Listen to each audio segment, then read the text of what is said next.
એટલે ઓણ તો દૂધ ભરાઈને મરી જાય ને દૂધ વધારો તો કઈ ફાળ્યો જ નહીં લોબો. ઓહો તું તારો ઘણો ફાળ્યો છે ને 19% ફાળ્યો તો તમને ઓછો પડતા તમારા ભોંડા ભરાતા નહીં ગતું. कैसे कैसे लोग रहते हैं यार यहाँ पर. 19-20% શું થાય? ઓઈન તો 19% ઓછો પડે છે તમારા 5% તો ધુધારો તારે પણ ચાલવો પડે. હવે જી આ લઈ રહ્યો. बाजी बदल लिया साला। બાપુ ગજબ થઈ ગયો બાપુ. શું બાપુ આપણને એમ હતું કે તારી 5% ધુધારો ફાળો છે, કશું ફાળ્યો નહીં. 20% ખાલી ફાળીને ઉભા રહ્યા છે મંત્રી તો. અલ્યા એ પણ અહીંયા ને ક્યાં ઘરનો હાલવો થોડોક વધારે ફાળવતા હોય તો क्यों हिला डाला ना। ઈ તો વાલા પણ હોમેથી દૂધ વધારે 19% હાલવાનો છે. હું મારા ઘરના જ ના હાલું ને કઈ. ભાઈ આટલા ધુધારામાં તમારા બૈરન બાપડાની મજૂરી માથ પડે. તો વાલા પણ મુન માર કાકો છે કહેવાય હતા ભેહું રાખો દૂધ વધારો લીધું.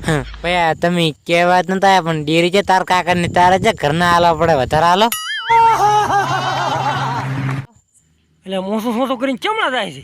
હું તો તમારે તો ધુધારો લેવા જતો, તમારે તો 2000 રૂપિયા તું ચૂ દે ને 45 રૂપિયા ધુધારો આવ્યો છે તાર રાખો તો કણે રસમાં ઉડાડે છે. હવે તાર રાખો ડેરી પોંઠ લઈને આવવાના છે, તું હડજીન કરી પહોંચ. અલ્યા પણ માર કાકા ચીએ ભાઈ ઉપર છે તાર.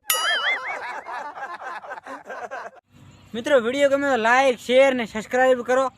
અને હા મિત્રો આપણી નવી વ્લોગ ચેનલ છે નીચે ડિસ્ક્રિપ્શનમાં લિંક આવેલ છે, ત્યાં પણ વિડીયો આવી ગયો છે. ધડાધડ જોઈ આવો. ઈ ચેનલને લાઈક કરો, શેર કરો, સબસ્ક્રાઇબ કરો. અને એમાં બધું જ જોવા મળશે તમને અમે બે શું કરીએ છીએ. એટલે તે ચેનલને સબસ્ક્રાઈબ કરવાનું ભૂલતા નહીં. જય માતાજી.